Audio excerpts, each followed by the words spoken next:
Chers frères musulmans, dans l'ensemble, nous remercions Allah Tabaraka wa Ta'ala, Seigneur de l'univers qui nous a créés. L'objectif, elle est connue.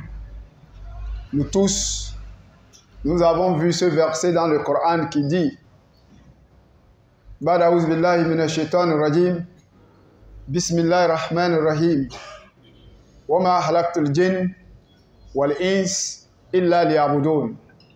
Nous tous, on lit ce verset. Et tout celui qui va l'expliquer, il va l'expliquer à la même manière qu'Allah l'a révélé. Ça ne se change pas. Allah dit, nous n'avons créé les djinns et des humains qu'avec l'objectif de nous adorer. Ma uridu minhum min rizq. La richesse, ça nous plaît au cœur. On a le désir d'être riche. On a le plaisir d'avoir l'argent, d'avoir les grandes maisons, des belles voitures, les sociétés. Nous avons besoin de cela. Mais Allah lui dit, lui n'a pas besoin de ça. Ma uridu minhum min rizq. Wa ma uridu an yut'imun. La nourriture, comme le riz parfumé, comme la viande fraîche, viande de mouton, viande de cabri, viande de pintade, viande de coq, n'est-ce pas, les salades.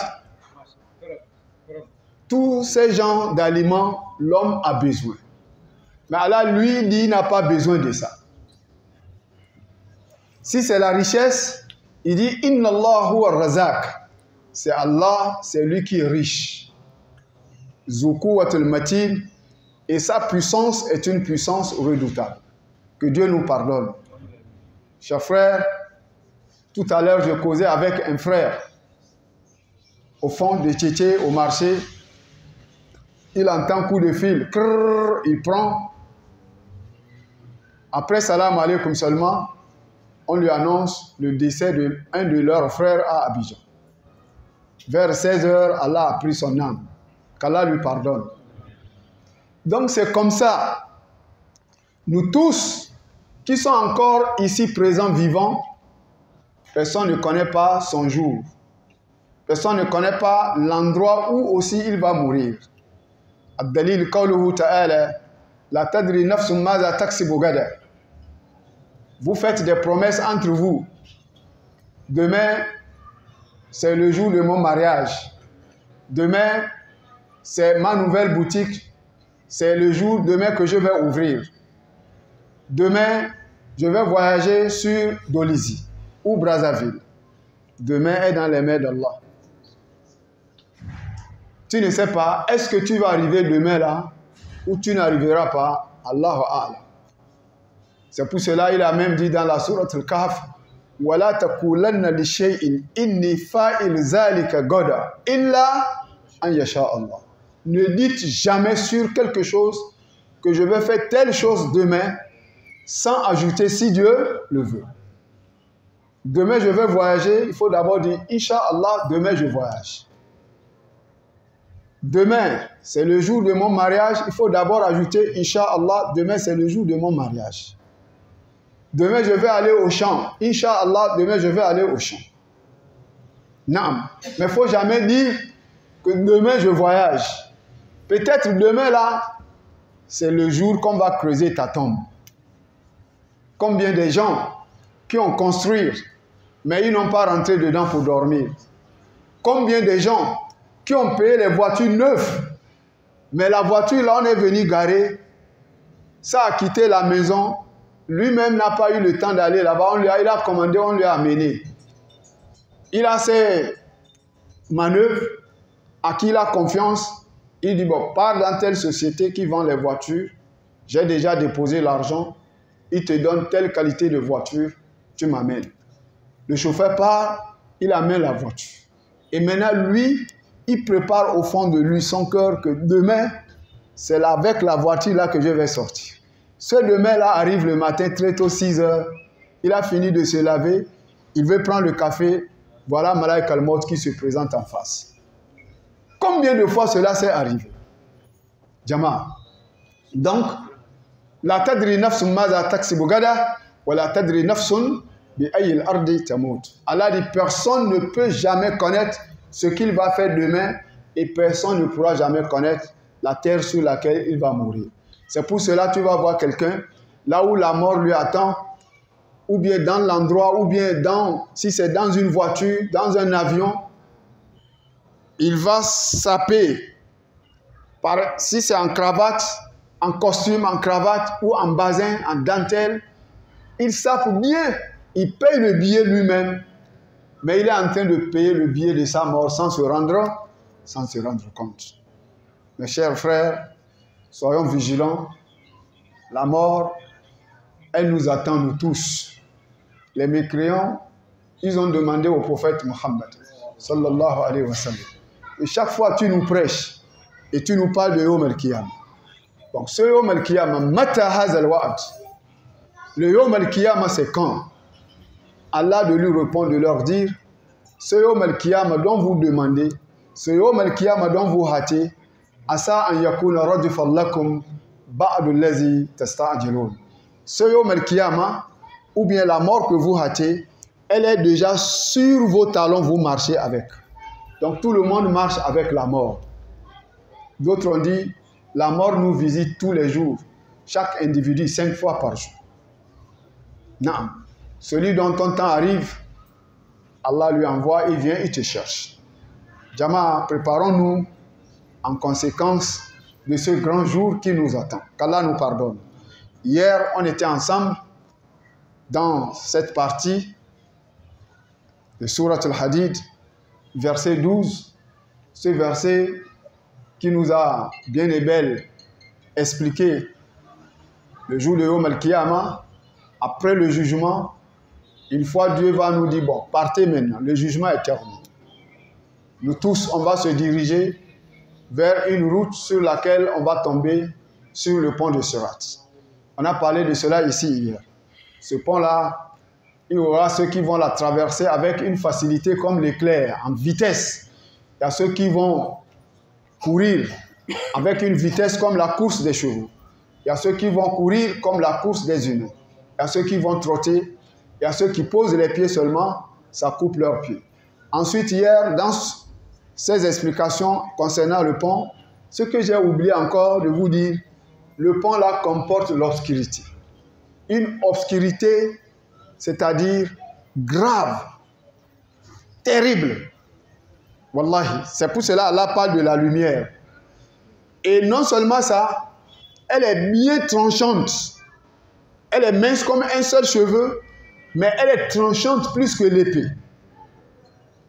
Les mécréants, les associateurs, les hypocrites, les injustes, une fois ils posent le pied seulement, ça coupe. Et elle est suspendue sur l'enfer. Lorsqu'ils vont tomber, ils tombent dedans. Qu'Allah nous en préserve. Donc, mes frères, ceci c'est la pure vérité. C'est le Coran qui te parle. Il n'y a pas le doute là-dessus. Donc, hier nous avons vu dans l'ensemble ce passage. Maintenant, une fois sur ce pont, dont les musulmans, les croyants, ils auront une grande lumière devant eux. Tout comme aux côtés de leur pied droit, ils auront deux lumières différentes. Première lumière devant. Deuxième, sur leur côté, au pied droit. Maintenant, qu'est-ce qui va se passer? Eux, ils passent en vitesse. Parce qu'Allah les a fait miséricorde. Allah les a donné la lumière. Pendant où d'autres souffrent de l'obscurité, d'autres posent les pieds, ça coupe, ils tombent dans l'enfer, d'autres ils pleurent.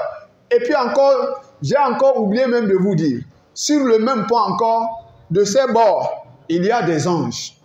Il y a des anges qui ont des hameçons lourds, comme des crampons, lourds des hameçons, très paisibles. Ils vont, c'est-à-dire lancer leurs hameçons là sur les pervers, sur les associateurs, sur les mécréants, sur les hypocrites. On lance, ça attrape le coup parfaitement et il le soulève, il jette dans l'enfer. D'autres, à cause de ces péchés lourds, il suffit qu'ils posent le pied seulement sur le pont, ça coupe les pieds, ils tombent dans l'enfer. Ce jour-là, c'est nafsi nafsi. L'homme s'en fout de sa mère, l'homme s'en fout de son père, l'homme s'en fout de son frère, l'homme s'en fout de son fils, l'homme s'en fout de son ami, l'homme s'en fout de sa femme. chacun lutte pour sa tête. Vous avez déjà lu ce verset.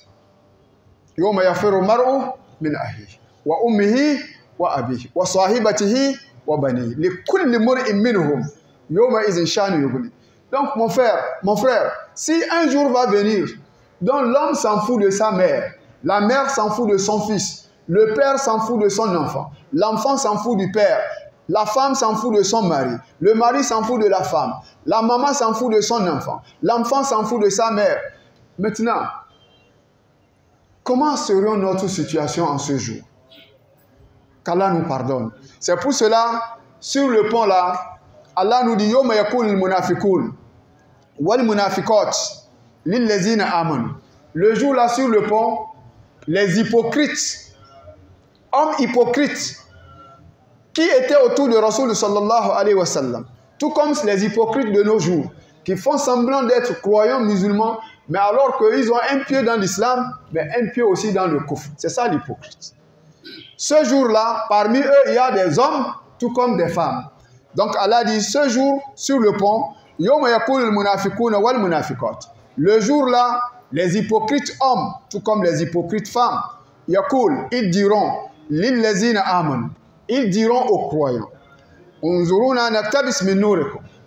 Pardon, attendez-nous pour que nous aussi, nous puissions profiter de votre lumière.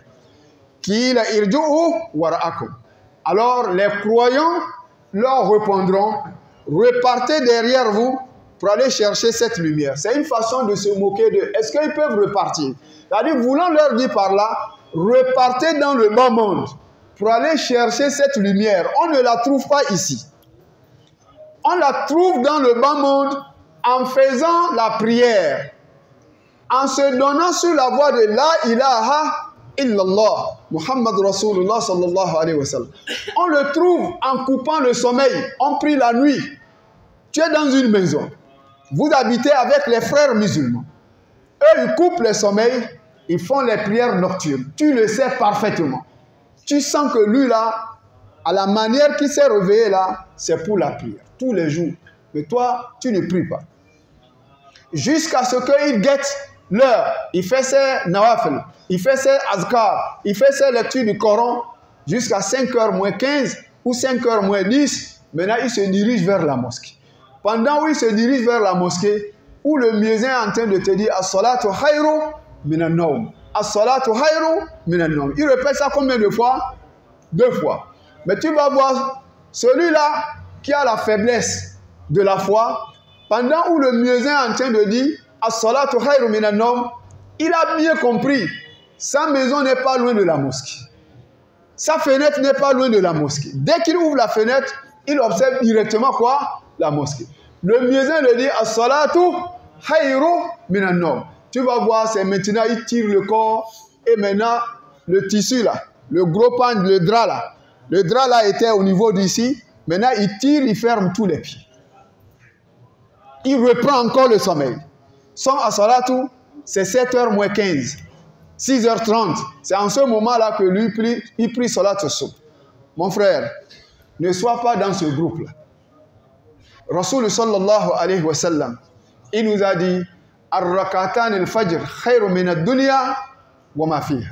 Celui qui respecte rakatan al-fajr, les 2 rakats que nous livrons avant de prier derrière imam, les 2 rakats là, ta récompense dépasse ce bas monde et tout ce qu'elle contient. Oh, regarde ce que tu es en train de rater, mon frère. Maintenant, si la prière de Rakatan al-Fajr, dans ces heures prescrites, est meilleure que ce bas monde et tout ce qu'elle contient, maintenant, quand sera la récompense de Salat al-Subh derrière imam? C'est pour cela, la raison laquelle le messager d'Allah dit, si réellement les gens savaient la récompense qu'Allah a placée dans la prière de l'aube, dans la prière de Subh, le messager d'Allah dit, dans ce cas, même si c'était à genoux, les gens vont marcher à genoux pour atteindre à la mosquée. Qu'Allah nous facilite. Donc, mes frères, à l'instant où moi et toi, on vit, hier on s'est séparés ici, on a dit aujourd'hui, il y a le rappel toujours, Salat al-Maghrib. Wallahi, de ce temps qu'on s'est séparés, jusqu'à l'heure où nous sommes dans la mosquée, Masha'Allah, par la permission d'Allah, est-ce que tu t'es posé la question, combien de nombre de gens qui sont morts? De notre séparation là, tu viens à l'instant où nous sommes dans la mosquée. Si on devrait t'expliquer, montrer clairement le nombre de gens qui sont morts, le dunya allait te dégoûter le cœur. C'est parce qu'on ne voit pas. À chaque minute, il y a la naissance et à chaque minute, il y a les morts. 24 heures sur 24 heures. L'autre meurt, on le prend là-bas et à la naissance, au même moment, l'autre là-bas meurt. C'est comme ça. Donc, nous ne connaissons pas nos jours. Soyons vigilants avant qu'il ne soit trop tard. Donc, sur le pont là, les hypocrites, hommes et femmes, ils diront aux croyants, attendez-nous pour que nous puissions profiter de votre lumière. C'est alors que les croyants leur diront, repartez derrière vous, pour aller chercher cette lumière. Est-ce qu'il y aura la possibilité de revenir? Dans ce sens, il y a certaines qui diront, en ce moment-là, il y aura ceux qui vont dire, si on devrait avoir le retour dans le bas monde, on allait être parmi les croyants. Mon frère, cette parole ne servira à rien. Donc, reviens aussitôt sur la voie du Coran, sur l'enseignement du prophète sallallahu alayhi wa sallam. Tu laisses le vol de l'argent qui ne t'appartient pas. Aujourd'hui, on a les frères musulmans. On lui confie un magasin à gérer. On met les marchandises de quincaillerie de 100 millions. Ou bien boutique alimentation. Ou bien une briqueterie. On lui confie à gérer. Ça marche. Il y a le sable qu'on vend là-bas. Il y a les briques qu'on vend là-bas. Il y a le ciment qu'on vend là-bas. Il y a les graviers qu'on vend là-bas. Toute personnalité confondue vient payer là-bas. Ou bien une grande magasin d'alimentation. On lui confie un magasin de marchandises de 100 millions. Ou bien quincaillerie de 100 millions. Mais lui, c'est lui le gérant. Chaque soir, quand il finit, vers 20 heures avant de fermer le magasin, il compte l'argent, il compte. Il voit qu'il a trouvé la recette, il a fait la recette de 3 500 000, ou 4 millions, ou bien 2 millions, ou 1 500 000, ça dépend. Mais lui-même en question, après avoir compté la recette du jour, il met la main, il prend presque 250 000 dedans, il met dans sa poche, ça c'est pour lui-même. Alors que le patron lui paye par mois. Il y en a ceux qui font ça, mais il n'y en a pas. Mon frère, tu as entendu? Il y en a. Moi, je ne cherche pas à les connaître, mais il y en a. Il y en a aussi les chauffeurs qui volent leur patron. Un patron lui donne une voiture, un bus qui contient 18 places. C'est un bus Pointe-Noire Dolisie, Dolisie Pointe-Noire, ou Pointe-Noire Nkaye, Nkaye Pointe-Noire, ou bien Pointe-Noire Brazza, Brazza Pointe... Hey, Jama, faisons attention. Les chauffeurs, soit c'est un taxi, soit c'est un bus, soit c'est un ben par laquelle on ramasse les graviers, le sable. Là-bas au Gabon, il peut faire 4 tours par jour, 5 tours. Et il vient, on écrit qu'il a fait 3 tours. Les 2 tours là, c'est pour lui, avec les autres gérants du travail. Ou bien, dans la briqueterie, tantôt ils vont voler le sable. Parce que les bennes ne font qu'amener. Et tantôt, quand certaines bennes viennent, ils s'attachent avec les chauffeurs. Le sable là, on vend à un patron quelque part ailleurs. Au lieu de verser là où on fait la briqueterie pour le patron pour couper les briques, on verse là où, dans un chantier. 3 bennes de sable, 4 bennes de sable. Alors que le patron, lui, il a déjà versé l'argent des millions là où on creuse le sable. Maintenant, le camion, il a loué. Tout ça là, il vole ce sable, il le revend ailleurs.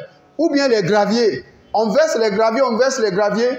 Comme le patron, lui, n'a pas de temps lui-même de contrôler, le frère du patron qu'on a mis là-bas pour gérer les chauffeurs. Et ce frère-là qui gère cet endroit, ce chantier, tous, ils s'attendent eux-mêmes. Bon, tu as vu ici, toi tu es un nouveau chauffeur qui est venu.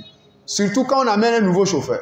Ah, ici, là, nous, on fait business. Hein. Si tu veux vraiment que tu travailles ici tranquille, voilà notre façon de faire le business. Si tu amènes les sables 5 tours ou 6 tours, on prend 2 tours dedans. Nous-mêmes, cet argent-là, on partage. Toi, lui, là, il attend. C'est lui le chef du chantier. Moi, j'attends. Toi, le chauffeur, tu attends. Si tu veux travailler avec nous ici, c'est comme. Wallahi, si tu as la foi, tu dis que non. Moi, avec moi, ça, là, ça ne marche pas. Ils vont faire tout pour t'enlever là-bas. Il y en a ça, mais il n'y en a pas. Ou bien un magasin dans lequel les frères gèrent, ils sont au nombre de 3 personnes ou 4. Maintenant, toi, tu es nouveau encore, on t'a amené après. Après 1 an, on t'amène là-bas. Peut-être l'autre, parmi eux, un est décédé, ou bien il est malade. Maintenant, on amène le 4e pour renforcer. Maintenant, il te dit, bon, ici, voilà l'autre façon, on va t'expliquer comment on travaille. Voilà. Si on finit le travail, on compte l'argent, une partie de telle marchandise. À chaque fois, quand les camions amènent les marchandises, nous prenons tel, et on a tel dépôt où là, on part déposer, et après, nous tous, on partage. Si tu veux travailler ici avec nous, c'est comme ça qu'on travaille. Il y en a ça ou il n'y en a pas? Wallahi, mes frères, si on ne laisse pas ce genre de comportement, de 100 francs jusqu'à 1 milliard, le messager d'Allah dit, Allah va te demander, tu as gagné l'argent là comment? De 100 francs jusqu'à 1 milliard. Donc, ces gens de faux business que les gens font, c'est haram pour eux. L'argent là est illicite. L'argent là, tu fais ça de quoi? Allah ne veut pas. Tu vas mettre dans la mosquée, cet argent, Allah ne veut pas. Tu vas mettre dans les madrasas, on construit les madrasas, Allah ne veut pas. Tu vas contribuer le pèlerinage de quelqu'un avec cet argent, Allah ne veut pas. Ad-Dalil, le prophète dit, Inna Allah ta'ala tayyibun la yakbal illa tayyib. Allah est pur, Allah est saint, Allah ne veut pas qu'un travail qui est pur ou saint. Donc, laisse à voler ton patron. Mon frère, la prêche t'est parvenue, laisse le vol. Ça va, si tu gères une boutique, alimentation, une boutique quincaillerie, ou bien c'est un camion qu'on t'a confié, ou bien une briqueterie, ou bien un chantier, les comptes plaqués qu'on amène en quantité, en frague, ne volent pas.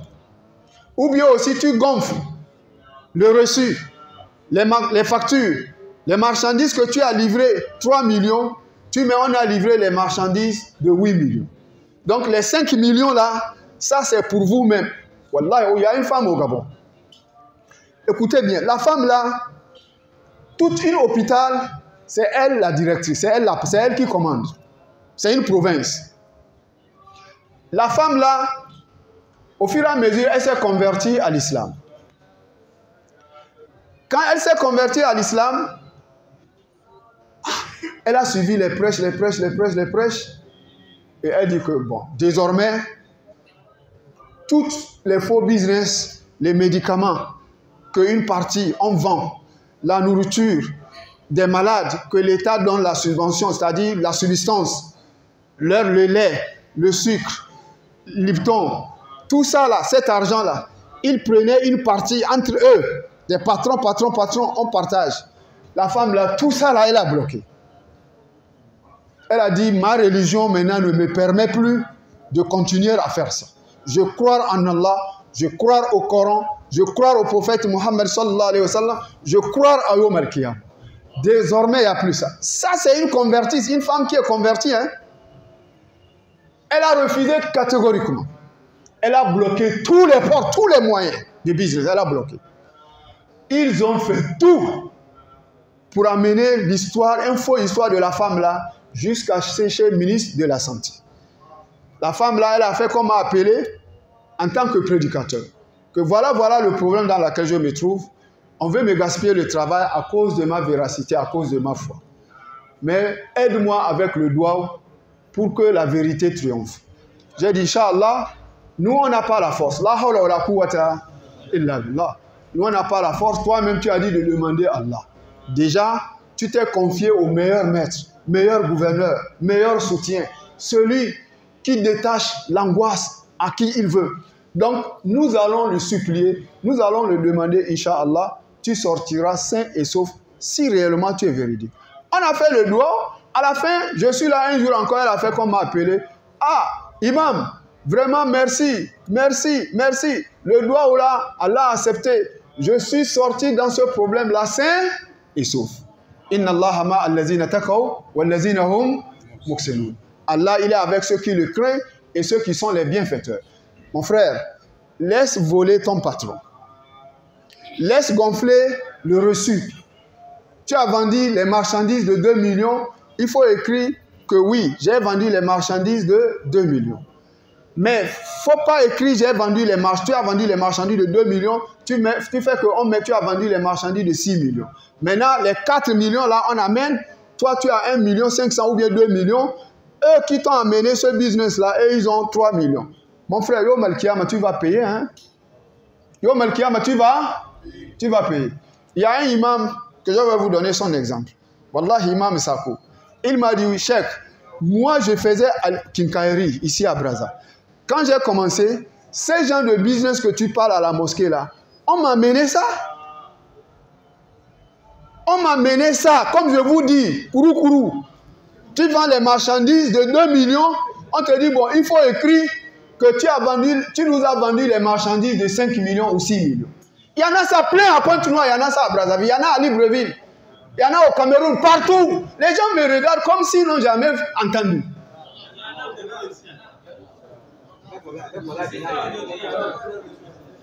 Jama Takbir. Bon, comme tout le monde est témoin, donc ce qui veut dire sûr et certain, ceux qui le font, on les trouve dans nos mosquées. Mes frères, je vous appelle à cause de la ilaha illallah, il faut se repentir. Parce que le prophète, il a demandé un jour, vous connaissez Al-Muflis? Le prophète a demandé les Sahaba. Ils ont dit, oui, on connaît Al-Muflis. Le prophète dit, qui est Muflis? Ils ont dit, celui qui parmi nous n'a rien, même là où il dort, c'est un endroit bizarre, ses habits sont fatigués, ses chaussures fatiguées, même pour manger difficile, ses enfants lui-même, ils sont dans la souffrance terrible. Ils ont fini de parler, le prophète dit non, lui là, c'est pas lui le Muflis. Mais le Muflis, c'est celui qui va venir au Malkiyam. Écoute bien, toi qui voles le patron, il va venir le jour dernier. Ses bonnes actions sont comme les montagnes et tout le monde s'étonne. Mais aussitôt, il avait bouffé l'argent de celui-là. Il a dragué la femme de celui-là. Il a tapé l'enfant de celui-là. Il a vendu le terrain de celui-là. Il a dragué la fille de celui-là. Il avait donné coup de poing à quelqu'un qui est faible, qui n'a pas la force. Mais lui, il est bien costaud. Il a donné coup de poing, il a gonflé l'œil. Il a dit, je te laisse avec Dieu. Le prophète dit, celui-là, au Malkiyama, les gens à qui il avait fait du tort, eux, ils vont venir devant Dieu et ils vont dire à Dieu, Seigneur, cet homme m'avait bouffé mon argent, mais je n'avais pas la force pour récupérer. L'autre va dire, il avait dragué ma femme, mais je n'avais pas la force pour récupérer. L'autre va dire, il m'avait volé. Quand je lui ai donné un magasin à gérer, il a bouffé plus de 3 500 000. Il y a des gens qui ont fait tomber leur patron, ici à Pointe-Noire. On te donne les marchandises d'un magasin de 10 millions, tu fais que le magasin devient ruine, il n'y a plus rien. Tu as pris l'argent, chaque fille qui rentre, qui a un mini sexy jupe, tu dragues. Tu dis, bon, rencontrons-nous à tel hôtel. L'hôtel là que tu vas l'amener, c'est l'argent de qui? L'argent de patron. Allahu Akbar. Après encore 3 semaines, l'autre vient encore, tu dis, ah, voilà mon numéro, donne ton numéro et prends 50 000 là, ça c'est pour le taxi. Regarde nos frères comment ils font au Congo, ou bien au Gabon, ou au Cameroun, ou en Guinée équatoriale. Il prend 50 000, il donne à une fille, il dit, ça c'est l'argent du taxi. Alors que dans les mosquées, on est en train de chercher les filles sabilillah. Alors que dans les mosquées, on a les frères même qui doivent les loyer. Dans les mosquées, on a les frères qui n'arrivent pas à nourrir parfaitement leurs enfants. On a les gens qui ont les maladies, diabète, tension. Ils sont chaque fois dans les comprimés, chaque fois les ordonnances et ils n'ont pas les moyens. Et eux-mêmes les connaissent. Ils ne leur donnent aucun secours, mais ils prennent 50 000. Ils donnent à une fille, il dit ça c'est l'argent du taxi. Oui, parce que, pourquoi il dit ça c'est l'argent du taxi? Parce que cette même femme ou cette fille, Elle a un terrain quelque part, il est en train de la construire. C'est lui-même qui connaît les millions qu'il est en train de mettre là-bas. Mais comme tu as mis combien dans les mosquées? Tu as mis combien dans les constructions de mosquées? Allah, il t'attend, hein? Donc, Al-Muflis, il y a les gens qui vont venir. Il a dragué ma femme. Il m'a volé. Il m'a ruiné. Alors, ils vont réclamer leurs droits. Et Dieu va dire aujourd'hui, c'est le jour de la vérité. Yawm al-Haq. Allah va regarder l'équivalent de la femme de quelqu'un que tu as dragué, l'équivalent de l'argent de quelqu'un que tu as bouffé, l'équivalent des injures à quelqu'un que tu lui as insulté en plein air parce que tu es colonel, parce que tu as la force, parce que tu es riche, parce que tu as tel. L'équivalent de ce que tu as fait là exact, c'est de cette façon qu'Allah tabaraka wa ta'ala va payer le jour-là, le droit de cet homme. Par comment? On prend dans tes bons actes l'équivalent de la femme de quelqu'un que tu as dragué. On puise dans tes bonnes actions, on lui paye, on lui donne. Celui que tu as volé dans son magasin, tu es l'enfant de sa tante, il fait tous les billets, il t'amène. Il prend le magasin, il te place dedans. Tu as la chambre, tu as tout dedans dans la chambre. Mais chaque fois, c'est le zina avec les filles. Tu voles le patron, tu donnes les filles. Tu voles les patrons, tu donnes les filles. Toi, ce n'est pas la peine. Ce n'est pas la peine. Vaut mieux un vieux qui est au pays, qui ne peut même pas se mettre debout que toi. Quelle est ton importance? Du moment où la famille, toutes sont à l'attente au pays, toi, tu prends l'argent, tu donnes les bordels. Tu prends l'argent, tu mets dans les Congo bêtes. Beaucoup de nos frères, ils coupent ça, les Congo bêtes, Congo foot, les casinos. Beaucoup, ils font ça. Mais depuis que tu as commencé à jouer Congo bêtes, tu as gagné quoi? Congo bêtes, lui, il a construit beaucoup des immeubles. Il a donné dans les allocations des grandes sociétés. Avec ton argent, Wallah, les Congo foot, Congo bêtes. Si les musulmans cessent à couper ça, les sociétés là, ils vont tomber en faillite. Parce que c'est nous qui coupons ça chaque fois avec des sommes lourdes, 10 000, 15 000, 20 000, 5 000 chaque fois. Le CAF, lui, prend, il donne là-bas 100 francs, 200. S'il a coupé beaucoup, 300, 500. Mais le musulman, il peut aller couper pour 5 000, pour 10 000. Tellement qu'un marabout lui a menti que j'ai vu ton nom écrit sur le tableau avec les numéros 12, 13, 14, 25. Un marabout, faux marabout, hein, il lui ment comme ça. Mais moi, je ne te demande rien. Tout ce que j'ai vu, je te demande de faire le saraka. Tu vas amener le saraka d'une coque noire, plus 15 000, plus un tissu blanc. C'est tout ce que je te demande. Regarde comment il t'embrouille. Comme tu es bête. C'est la vérité. Qu'Allah nous en préserve. Donc, mon frère, on va payer les ayants droit avec tes récompenses. Tes récompenses vont finir. Tes récompenses vont finir. Alors que les réclameurs sont encore là. Bon, maintenant, qu'est-ce qu'il faut faire?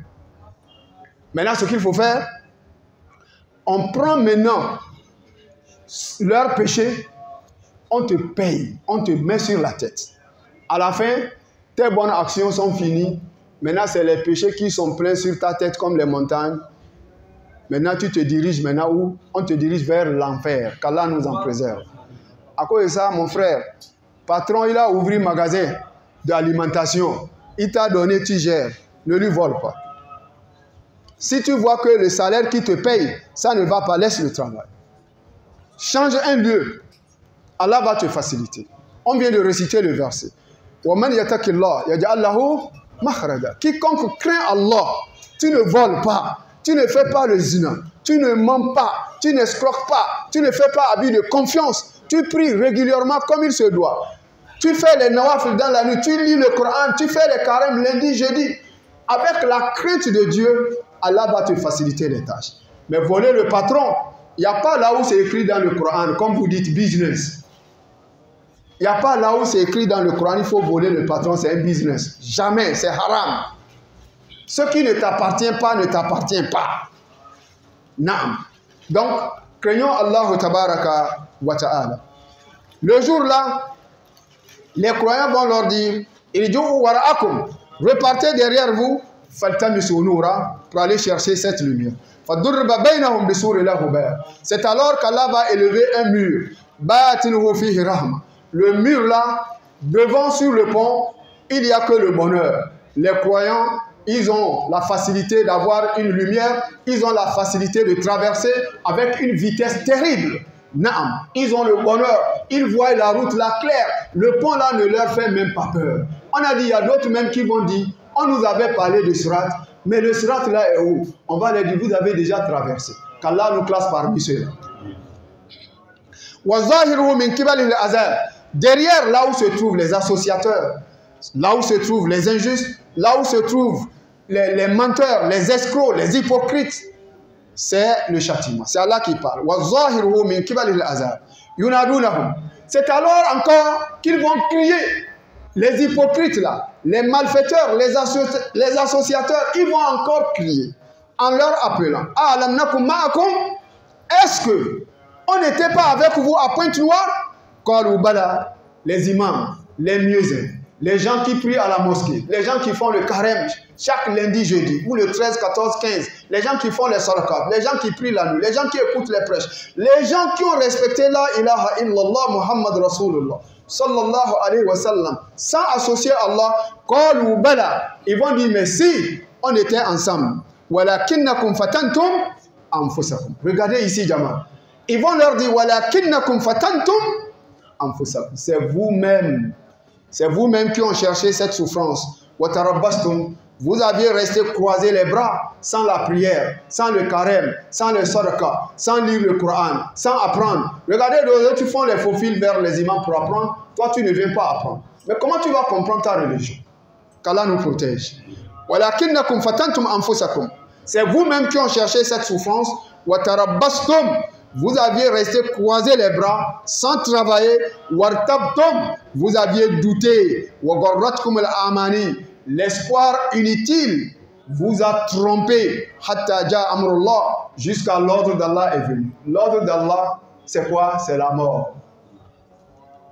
Il y a des gens, ils sont là, ils ne respectent pas sa prière. Ils ne respectent pas dans la maison là où ils sont, les femmes de ses voisins. Il est là, il tourne au milieu de ses femmes comme un serpent, un dangereux serpent. Mais tu fais ça? Tu es connu, tu as fait ça, tu as dragué les femmes des gens. Il y a quelqu'un qui a dragué la femme de quelqu'un jusqu'à... On l'a attrapé et on lui a mis nu dans la ville. C'est pas qu'on lui a mis nu dans le quartier. Dans toute la ville, on lui a promené à pied, on lui a attaché. Et puis on lui a mis nu. Même le caleçon, le vrai slip, là, on a enlevé, déchiré. Et puis dans la ville, son père vit là-bas. Son père qui lui a couché, il est dans la ville. Sa mère est dans la ville.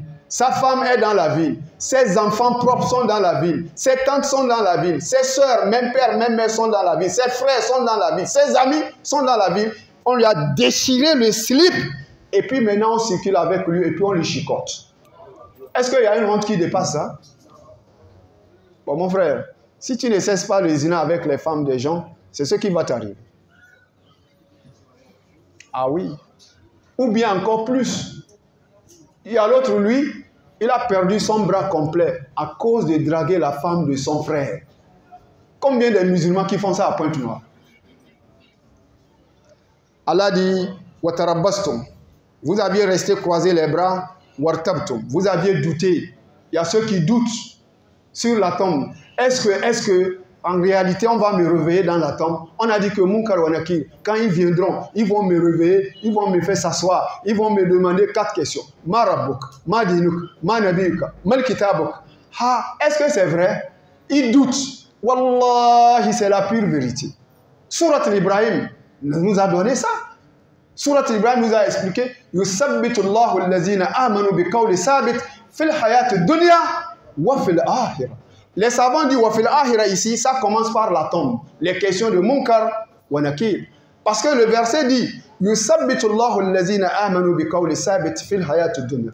Allah va raffermir les croyants avec une parole ferme ici-bas, wa fil akhirah, et dans l'au-delà. Quelle est cette parole ferme? La parole de la ilaha illallah. À cause de ça, tu vois, un croyant qui est sur le Coran et la Sunna, il marche tranquille. il dort tranquille. Il monte la voiture tranquille. Il descend tranquille. Il rentre sa boutique tranquille. Il ressort de la boutique le soir tranquille. Il rentre à la maison tranquille. Il se réveille tranquille. Mais celui qui n'a... Parce que pourquoi? Allah lui a donné la force, la puissance, parce que son cœur est rattaché avec la ilaha illallah. Il sait que c'est Allah qui donne. C'est Allah qui fait manquer. C'est Allah qui enrichit. C'est Allah qui rend pauvreté. C'est Allah qui donne la maladie. Donc, à chaque fois, il est renforcé par Allah et il est dans la tranquillité. Mais celui qui est dans l'association, il a les gris-gris. Il y en a où c'est? Dans notre mosquée de Sunna ici, subhanallah. Camarade, pardon. Jamaat Takbir. Mon frère, tu es musulman. Toi qui as les gris-gris là, c'est à toi que j'adresse face à face. Wallahi, tant que tu as déjà dit la ilaha illallah Muhammad Rasulullah sallallahu alayhi wa sallam, wallahi, tu es musulman. Mais la seule chose qui te fait la différence, toi et moi maintenant, qui n'a pas de gris-gris, c'est l'association dans laquelle tu es. En ce moment-là, une fois tu es déjà dans la ilaha illallah Muhammad Rasulullah sallallahu alayhi wa sallam, je dis bien tu es musulman, mais tu es mushrik. Tu es mushrik, tu es associateur. Et l'association ne marche pas avec les règles de la ilaha illallah Muhammadou Rasulullah. Du moment où chaque fois tu dis la ilaha illallah, tu es en train de dire que Dieu, moi que tu vois là, je ne vais jamais adorer qui que ce soit sauf toi seul Allah. Et cette adoration, je ne vais pas le faire sauf avec l'enseignement de Muhammad Rasulullah sallallahu alayhi wa sallam. C'est-à-dire avec les traditions, les traces, la façon que Rasul sallallahu alayhi wa sallam nous a enseigné, nous a apporté cette dîne-là. De ta part, c'est de cette façon que je vais t'adorer. Si tu ne me comprends pas, c'est ça le sens de Iyyaka na'budu. Bon maintenant, comment tu viens à la mosquée, tes reins sont blindés des gris-gris. Ça ne te suffit pas pour les reins. Plus de 10. Tu mets ici la 4. Tu reviens ici 4. Au cou, 2. Mais maintenant, tu ne vois même pas que toi-même tu fatigues ton corps. Parce que ça te gratte. Ça te pèse. Ça te donne le fitna. Le fitna que ça te donne, premier lieu, c'est quoi? Si jamais tu as pour les reins, c'est sur ton corps. Tu as pour les bras ici, c'est sur ton corps. Tu as maintenant pour les bras gauche, c'est sur ton corps. Et que maintenant tu es sorti à 2 km, tu te rappelles que, pour le coup là, j'ai oublié ça à la maison. Tu fais quoi? Tu retournes. Ou bien le voyage est annulé. Parce que quoi? Parce que ceux du coup là, on te dit que c'est les dieux qui vont te protéger contre les accidents. Donc comme tu les as oubliés, tu annules le voyage. Tu ne vois pas combien de fois tu souffres? Hein? Et puis non seulement ça, les marabouts là qui t'ont donné, ils ne t'ont pas donné ça cadeau. Ils prennent quoi? L'argent. Ils prennent l'argent. Et ils te font que toi tu les apportes les moutons, et ils égorgent, ils mangent, et toi tu manges les poulets congelés, les poulets glaciers. Mon cher frère, il est l'heure. Ce qu'on a parlé, qu'Allah met la baraka. La parole d'Allah, on ne peut jamais... Hein? Moi j'ai une question. Oui. Les Ahlus Sunnah wal Jama'a, ils sont d'accord que quiconque rejette une partie de Saint-Coran, c'est mécréant. Maintenant, est-ce qu'ils ont parlé sur ceux qui acceptent une partie de Sunna et rejettent d'autres Sunna? C'est l'élection qui dit quoi? Non, mais ils sont dans... Ceux qui vont rejeter les Sunna, bon, ils sont dans une grande erreur. Mais ils sont toujours les musulmans. Ils sont toujours musulmans, croyants, mais ils sont dans une grande erreur, ils doivent revenir. La sunna du prophète Mohammed sallallahu alayhi wa sallam ne doit pas être rejetée catégoriquement, je ne veux pas. Si c'est dans ce cas-là, c'est encore un autre jugement. Mais si c'est par la faiblesse de la foi, bon, on les appelle pour leur dire que non, il ne faut pas négliger. Par exemple, les carêmes lundi, jeudi. Celui qui le fait, tu as les récompenses. Mais celui qui ne le fait pas, il n'a pas de péché. Mais il ne faut pas dire que ça là, ce n'est pas la sunna du prophète Mohammed sallallahu alayhi wa sallam. Ou bien non, je m'en fous, je ne veux pas. Non. C'est vraiment grave. Qu'Allah nous en préserve. Hein, qu'Allah nous assiste. il faut aimer la sunna du prophète Muhammad sallallahu alayhi wa sallam. Parce que le prophète, il a dit quelque part, Faman ragiba an sunnati, il fallait ça.